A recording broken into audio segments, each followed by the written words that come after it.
Oh, that's recording. G'day everybody, welcome back to another episode of Crafted by Tim. So previously in the last video, you saw a new welder, a little tiny little thing, and I mentioned that I wanted to use a C-size gas bottle for that. C-size gas bottles are pretty much useless for most things because they are so small, but the good thing about them is that they are portable. And they are very portable.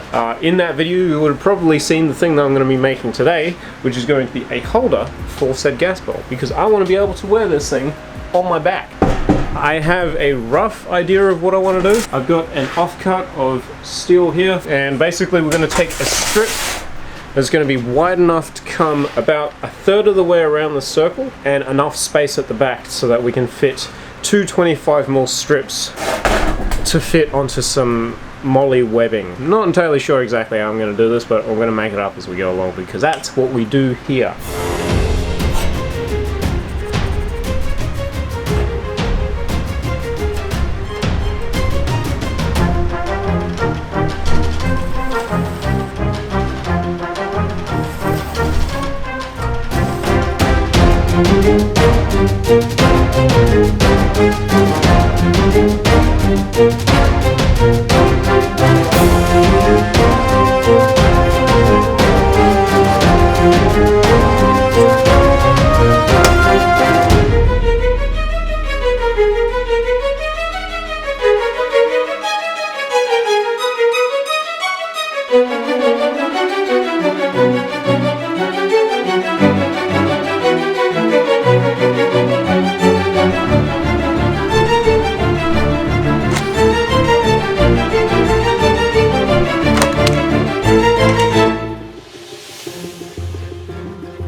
We have all of our parts cut up, bent, and ready to start welding. And what I'm going to start off with is these two clips at the back, because they're probably going to be the most difficult.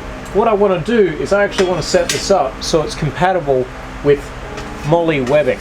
Well, molly webbing is the same sort of thing that you might see on backpacks and stuff like that, especially like tactical stuff, sort of like my snack pack.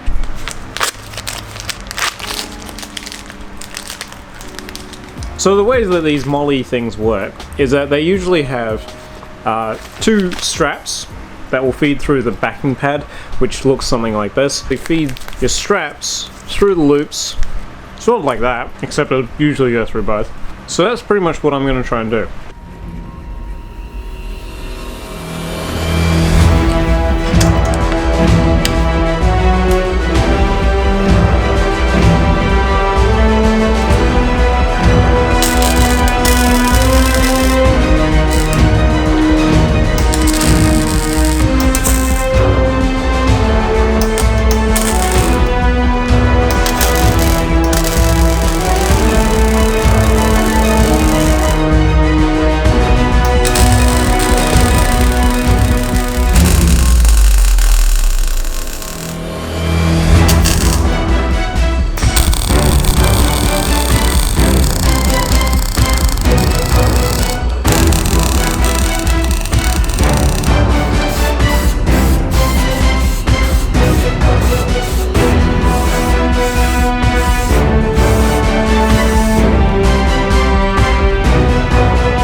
So that pretty much does it for the end of this video. I hope you guys enjoyed. Of course, it is very versatile. You don't have to just use it on molly compatible things. You can also put it on your belts, which I struggled with, but you could do it.